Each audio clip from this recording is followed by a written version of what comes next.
So this club pops along into my field of vision, and it perfectly aligns with my values, empowering women and girls. This has very much been a theme throughout my life. It's one of the drivers in my storytelling, in my journalism, and certainly is a key theme of the book that I wrote, because it's all about Som's mission to give girls in his village, Batasi village in Nepal, access to education. And now this club that I'm a part of is doing that for girls in Timor-Leste through scholarships, and we're going to continue that into this new financial year. So that's great. And one of our other projects is called Educate. It's called ReshapedHer, and Suzanne and I will be rolling out a program to the Australian Navy cadets over the coming months in Cairns, young women who will attend a few sessions to get some mentorship, to get some leadership skills. So I'm really excited about that. So if you're thinking about joining a club but worried about having to show up every week to a venue, this is not that club. We meet once a month. There is another speaker coming up in another couple of months. So it's a good value club for all of those reasons. So I'm really proud to be part of it as a new member, and hopefully at the end of tonight we'll get a few more of you on board.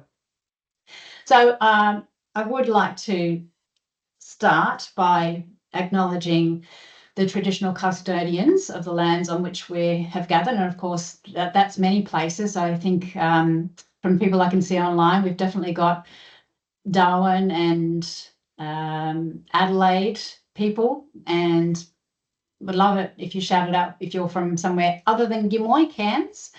So thank you for jumping on tonight. I know it's always hard to go to something in the evening when you've been doing your thing, your work, or whatever you do during the day, and it's a bit tiring. And I know Richard, who's joined us, has done an overnight shift last night for the ABC, so his body clock's probably all over the place. So I just want to start by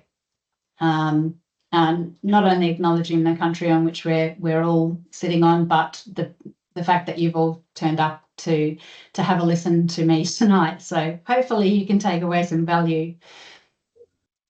So this is how I may be known to the outside world and how I have identified myself. Sometimes I still suffer from imposter syndrome. So putting this slide together was a bit of a reminder to me, more than anyone, that this is what I've achieved since I thought my road had ended. It could have all been finished and done. So I know it's a bit of a dramatic way to start, but I'm glad that I stayed. So tonight's talk is about what happens when life throws you a curveball and how we write the next chapter and perhaps find a new purpose, because I certainly did. So we all have dreams. It all started somewhere, whatever path we're on, whatever we decided to do with our life, the direction it took, it all started somewhere. And for me, it started when I was 9 years old, and my grandfather told me that I reminded him of Jan Event. And that was against a background of me writing short stories and poems. And I'd been doing that for a few years. I started early. I think I was born with a pen in my hand, or a pencil, but writing and storytelling had always been a passion of mine. And my grandfather's very special to me. I lost him when I was 10. He was my last surviving grandparent. But in that short window that I had, we formed this really strong relationship, and he really is my inspiration still to today. And he could see something in me. And I had a bit of a pilgrimage, I suppose. I took my mum on a road trip back to Port Macquarie, where he spent the last few years of his life, where he used to have holidays. Sadly, his home was gone, but the house next door was still the original, so I got a sense of where I used to go visit. And then my mum surprised me by giving me a bundle of his letters that she kept, and it's been such a joy reading through them and actually reconnecting with what he saw in me, and acknowledging that all those years ago, I had a passion for writing. So that's been pretty special. needless to say, it put me on a path to be a journalist right from that very young age, and I was pretty committed to it. So I fulfilled my dream. I got a cadetship on my local newspaper in Western Sydney straight out of high school. And then after finishing my Master of Journalism, I got my dream job with the ABC. Had to go all the way from Sydney to Alice Springs to do that. But that ended up being a wonderful, life-changing experience. And I know that Lisa has jumped on from Darwin, and Lisa is one of my very good friends from Alice Springs, who I still have 20-something years later. So very, very special time, formative time in my life, not just for my career. I got access to amazing national stories, challenged in ways that I hadn't been challenged before, but also met my husband there. And thank you for joining us online, Sean. I think Leon, my stepson, is also online from Perth. So we're really going around the country tonight. And I had friends for life from there. So I'd made it with my ABC career, and then, covered some really, really interesting stories. And actually today is the 25th anniversary of the kidnapping of Joanne Lees and the murder of Peter Falconio. I don't know if anyone remembers that story, but I was in Alice Springs covering that. I had recently relocated from Darwin back to Alice Springs 2 weeks before. So a single woman driving with a full car of stuff from Darwin to Alice in a day in winter. It was pretty freaky stuff. And I was going to stay in Tennant Creek for the night. And when this story unfolded a couple of weeks later, I was really glad that I did. Some intuition told me to keep driving. And then instead of being the news, I was reporting on the news a couple of weeks later. So not all the stories that I covered were good, happy stories. There was quite a lot of traumatic ones too. And that continued when I relocated to the ABC in far north Queensland. So there were a couple of turning points, I suppose, that I didn't know at the time. But if you can imagine sitting in courtrooms covering horrific murders, being exposed to people's trauma all the time, just going to work every day and not really knowing what was going to happen next, but having to report on it in a way that balanced your own feelings as a human being with your professional responsibilities became quite challenging.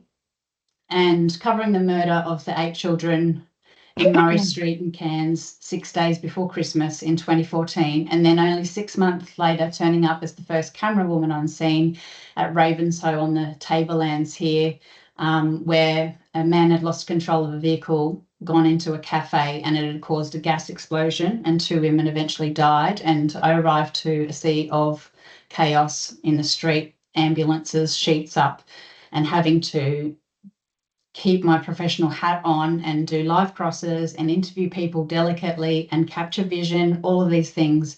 Those 2 things turned out to be catastrophic chinks in my armour. So after those 2 events, my personality suddenly started to change. And I somehow knew that remaining in the newsroom where each day seemed to bring new tragedy was not good for me. I took on a new role as the Chief of Staff. I always liked looking after people, and I thought that would be good for me and get me away from that immediate exposure. But I think I was probably too far gone by then, and I became more irritable. I started to withdraw. I lost my desire to do the things that I loved, and in the end, I didn't recognise myself, and my family probably didn't either.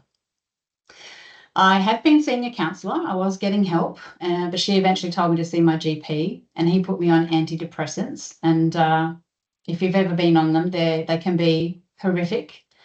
I got all of the side effects, and I'd already not slept for 5 months with the weight of the responsibilities that I had, or the pressure that I put on myself.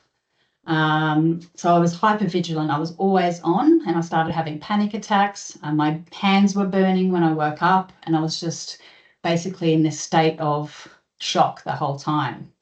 So I was done. And the moment for me was going into work and just not even knowing how to turn my computer on. I had nothing. and I was no good to anyone. So despite ignoring all the signs, there was an overwhelming message from the universe that this wasn't working for me anymore. So what did I do? I stopped. It wasn't what I wanted to do, but I really, by that stage, did not have any choice. So at that point, I thought I would never work again, but that wasn't today's problem. First, I had to survive. Many of us experience a moment in life where the life we built, everything that we feel like we worked towards or achieved or valued, suddenly collapses. It might be your career, it might be your health or your relationship, it might be a catastrophic accident or a medical diagnosis. But many of us have experienced a turning point, I suppose, where things cannot go on the way they were, even if it's what we wanted and what we thought we wanted, and attached our identity to that thing. And that's really, really hard. But a crisis moment doesn't mean you've failed. It's just the universe taking over when you've ignored all the signals that are steadily becoming louder. What if we thought of it differently? Perhaps it means something new is asking to emerge. And it's hard to think that way at the time because you are literally just clinging on and wondering what the next day is going to bring. So what to do? Well, the first thing was just to stop everything. There was, sleep that needed to be recovered, so I could think straight. So the first thing to come was rest. And eventually, after sleeping and sleeping and sleeping, I was able to start thinking again. So giving yourself permission to pause, to rest. You don't have to have all the answers. That may come later, it may not come, but sometimes you just have to give yourself a bit of breathing space. Reaching out, and this can be hard as well, because for me it was embarrassing. This was my career, it was my identity. People relied on me, and I didn't want to let them down. So it was, even though I'd been asking for help, I thought I need to ask for more help and to reach out and to let people know actually what's going on.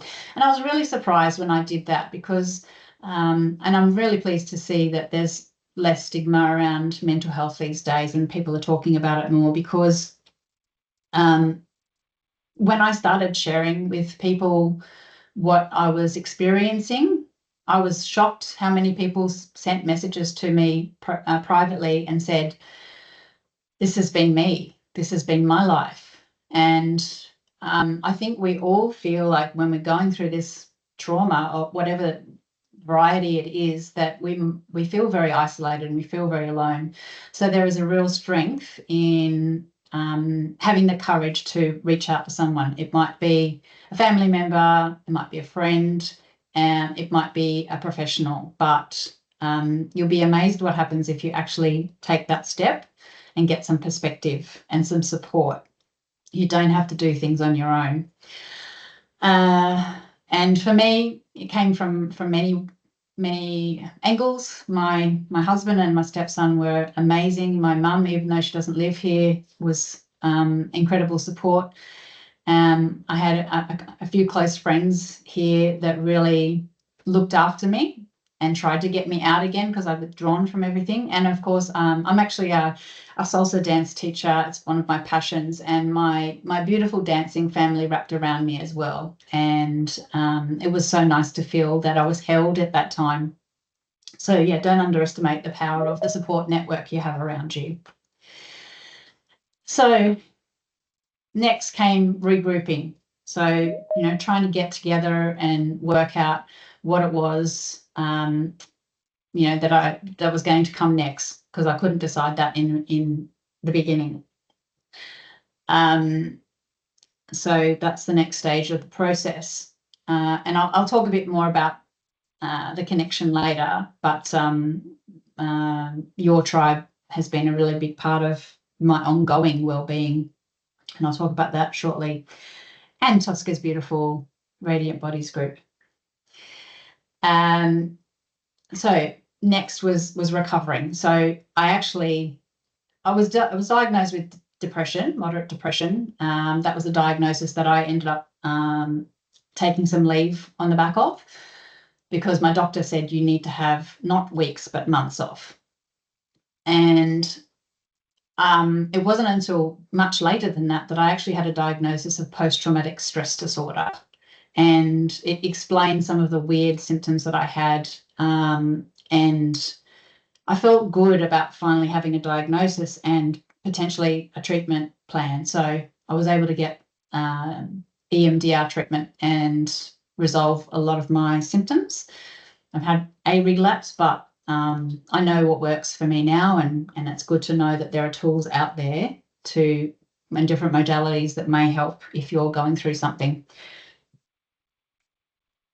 And then when you're finally feeling a bit more stable again, it's rediscovering, getting in touch with yourself and what brings you joy and passion, and going, well, what are the possibilities? I mean, I literally got to the point where I didn't want to be here. I didn't know what was going to be next. I remember, and I've told this story to many people, thinking, oh, well, maybe I can, I'm sure it's all automated, but maybe I could put those stickers on the apples. Maybe I can do a job like that, something that's process driven and is still contributing in some way, but doesn't require any emotional strain or brain power. But the more I recovered, the more open I was to other possibilities. And really, really big one was movement. So I started going to the gym a lot, healthy body, healthy mind. And this darling girl, Billy, who we don't have anymore, actually got me out of the house when I did not want to leave, because, you know, it's easy to do something for someone else, sometimes not easy to do something for yourself. So I'm very grateful for Billy for in those quiet moments when I was alone, for keeping me company and saying, why don't we just go for a walk? And it's amazing when you go to a park and you see different things and you change your perspective, how that can shift things subtly for you and your mindset. So now I want to talk about the healing power of volunteering, which is in part why I found this group, because it's just been so good, being able to, I suppose, find a bit of a purpose again. And for me, in that time that I took off, I had already become aware of Som Tamang, who's the founder of Friends of Himalayan Children, and Take On Nepal, which is a women-focused trekking group. It's based here in Cairns. And I'd done stories with him after the Nepal earthquake in 2015, and then learned a bit about his story. He'd been a child slave, and he had wanted to make sure that children in his village had access to education, particularly girls that didn't have access when he went to school. And I was really inspired by this. Again, it spoke to my values. So they did have a volunteer program where you could go over and volunteer in the village in Patassi. And I thought, well, why not? I've got nothing to lose. Maybe it will be good for me. So I actually went over there and volunteered for a month. And it was scary, but by the end of that time, I felt purpose again. I was developing teaching resources and teaching programs, and I thought, I really like this. I really like sharing my knowledge with other people, and I was very inspired by what I saw and the impact of the work of Friends of Himalayan Children. So I came back from that with two things in mind, to absolute clarity. I wanted to start my business as a media trainer, and I wanted to write Som's biography, even though I'd never written a book before. But before I got to that book, that part of my journey, the first thing that I did was actually look for how I could volunteer in my community here in Cairns. So I loved animals, and I came across the Cairns Turtle Rehabilitation Centre, and it was a bit of a salvation for me, just again, because I was doing it for someone else. It got me out of the house once a week. And it wasn't glamorous work. It was down in Portsmouth, full of mozzies by the shipyards. And the turtles would be very excited to see you, and they were very sick. So we're just feeding them and cleaning up their poo, peeling prawns and squid. And it just helped stabilize me, I suppose, just put my focus somewhere else, which was a very nice distraction. And nice to feel that I was being useful, because I'd lost all of my self-worth by then. So that, and then going to Nepal, living a village life. And also I learned that we don't actually need much to be happy. We certainly don't need much money. Like, I think we have these limiting beliefs sometimes, or, oh, well, it'd be nice to do this, but I don't have the money. Well, you can make things happen if you put the right things in place. If you maybe stop doing this and maybe start doing that, put a bit of money away, find a way, things become possible. But you have to believe they're possible. And of course, more recently, I've been volunteering as a walk leader with Your Tribe, and I found this group started by Jo, who's on the call, a few years ago, and like many women, sat in the group for a little while, curious, before deciding to join the first walk. And these are women that I would never have met otherwise. And now they're some of my best friends. We support each other through all the crap that life throws at you. And sometimes we just have frivolous discussions, but there's been some really full-on serious discussions and traumas that people have gone through in their life. And the group just wraps around them, and that's such a beautiful space. And Tosca's group offers the same kind of community. So if you're feeling a bit lost, volunteering can just be really helpful to just get yourself out of your own head, get yourself out of the house, and reinforce to yourself that you do still have something to give. You might have heard of the law of attraction, and I've alluded to the fact that you can have what you want if you make it happen. It's a spiritual belief that like attracts like. So if we're thinking negatively, maybe we see negative things happen, we focus on those things. A positive experience, I suppose, is I like to call it the traffic ferry, or the car parking ferry.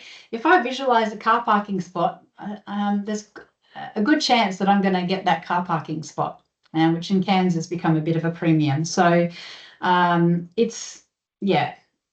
remember, I spoke of a time when heading into the news, I was convinced that heading into the newsroom was going to be that something bad would happen every day, and that's what I focused on. So that's what it felt like was the case, and that was my reality. Look, I've never been one for vision boards and affirmations.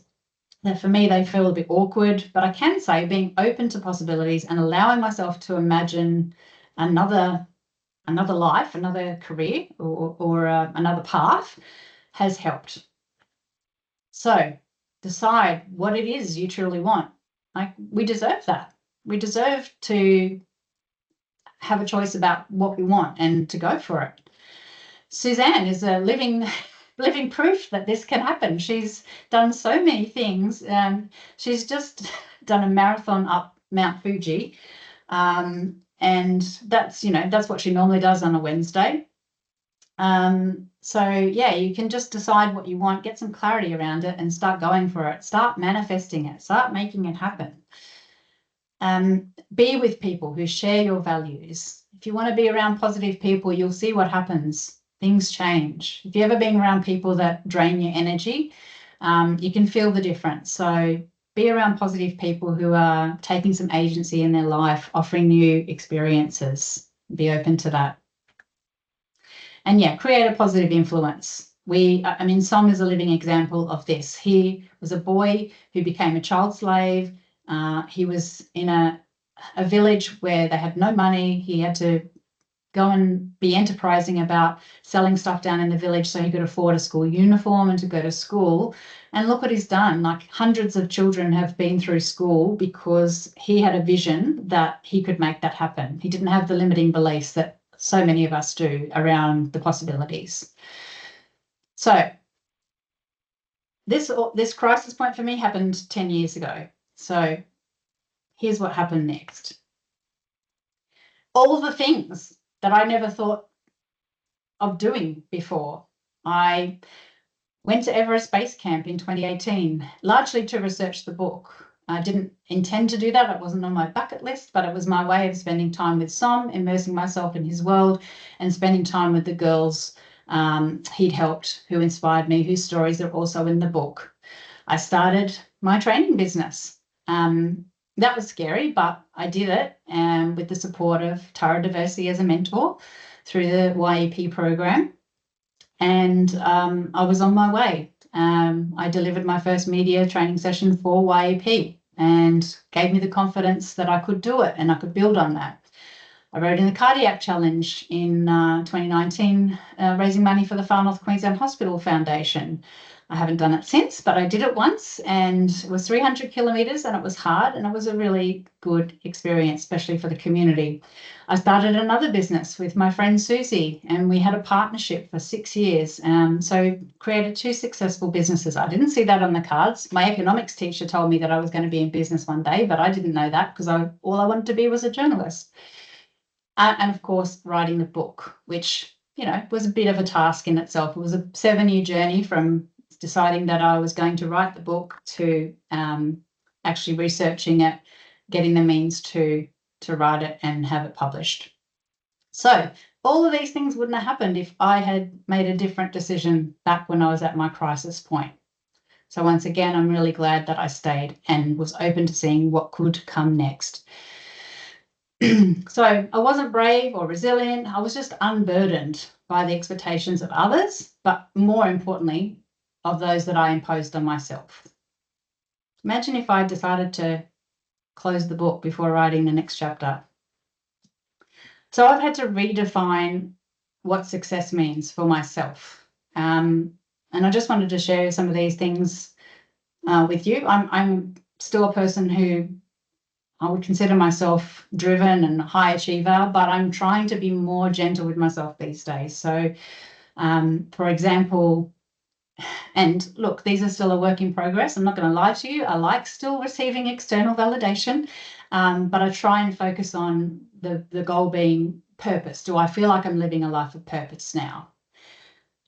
Another one maybe we can all relate to is losing weight. I'm constantly thinking, oh, I've got to try the next thing, or I should be this shape, or I really wish I'd fit into those clothes that I had 5 years ago. But what's more important than that is, am I healthy? Am I happy? Am I healthy? So healthy mind, healthy body. So for me, regular exercise, being outdoors, being connected with people, putting good food in my body, putting good thoughts in my mind is what I mean by health now, and that's a bigger priority than losing weight. Income. As I said before, we have enough. Whatever you have, it's enough. I was on a seminar for most of the day today, and the guy presenting, Ben Harvey, was saying, he's made $85 million over the time, but he's still doing these free programs because it gives him purpose. But, even if we have almost nothing, like Som, we can still get stuff done. So I think sometimes that can be a real barrier to things. We're like, oh, maybe next year I can go on that trip, or, maybe I can't have this month. Just see what you can move, what you can shift, because, we have many resources, not just income. And I think one of the most valuable things is time. So now I try and focus on rich experiences rather than necessarily the income. And again, still guilty of this one, but tasks, focusing on tasks and tying that to my identity and achievement. What's more important than that now for me is connection. So I fill my weeks with coffee meetings, and I'll make time to make a couple of phone calls with people that I haven't caught up with for a while, and hopefully have some long, juicy conversations. Maybe the call was at the right time. Maybe the person doesn't get back to me for 3 weeks, if ever, but I've made the effort and I've made the commitment that I wanted to make to reach out and have that connection. So these are the things that I've redefined as success. So it sounds pretty good, right? But change is constant, And even though I've got all the things that have made me happy, and I'm back volunteering at the Turtle Rehabilitation Centre. I'm there every Wednesday, and it's now at Fitzroy Island, so a little bit nicer than it was in Fort Smith. It might look on the surface like I'm all set and I don't have to do anything else. I don't have to keep working. But of course, life is continually changing. It's continually throwing us curveballs. We don't know what's around the corner. It could be the death of someone close. It could be a medical diagnosis. It could be a job loss, or it could be a lottery win. You just don't know. You can adapt positively or negatively. So it might not be what you planned, but when something big happens, ask yourself, what's within my control? Your reactions, your response. We always have choices. We may not like what the change asks of you. It may not have come at the right time for you, maybe inconvenient, but it might be the best thing you can do. So this little inset picture where I'm showing my arm to the kids in Nepal is my tattoo, the one and only tattoo that I have on my body. And it is a symbol for me of, if you change nothing, nothing will change. It is up to us. No one is coming to save us. It is up to us to decide what it is that is going to give us purpose, is going to drive us forward, is going to get us out of the muck. Of course, professional help, connection, having support is important. But really, if you don't like where you're at, don't whinge about it. Do something about it. Change it.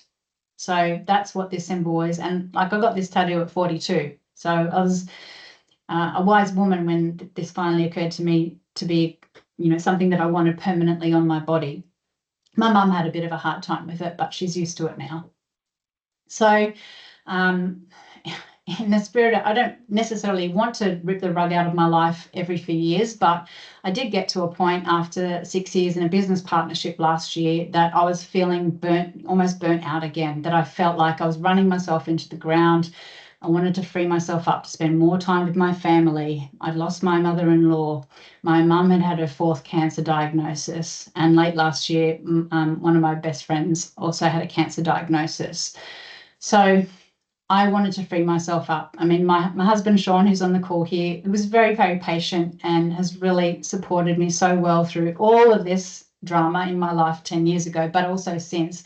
Building the business, writing the book takes me away a lot. And I felt like I wanted to spend more time with him as well. So we did. We went trekking with camels in September in the Flinders Ranges. And then we took off overseas for not 9 months. That would be nice, wouldn't it? 3 months. That was enough. Over the Christmas New Year period. So that's made my heart very happy to just slow down, take some more time for myself, and I feel that I'm calmer than I have ever been, and that feels really nice. So I'm not trying to live life at 100 miles an hour. So I've got time for connection, contributing to my community, creativity. Sure, there's work. That also gives me joy and purpose, but it is no longer my identity. I'm just Kirsty. So my message to you is that if you're feeling stuck, don't give up. It might not feel like you can move forward just yet, but whatever you do, hang on, keep going, get support, have the conversations, do what you need for your body to be okay and your mind, because the hardest chapter might be the one right before the dawn, and you don't know yet what possibilities are around the corner for you. So hopefully that's been useful to you. Thank you for listening. Thank you for supporting me.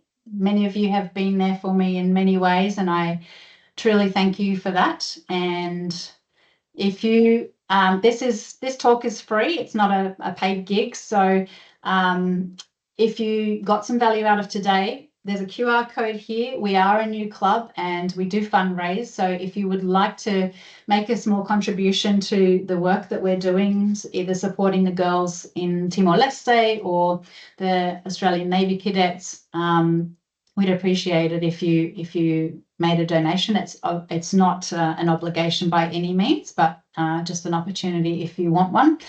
The book, if you don't, I think most of you on here probably have read it, but if you are curious and you haven't, you can get it through my website, which is the second link there.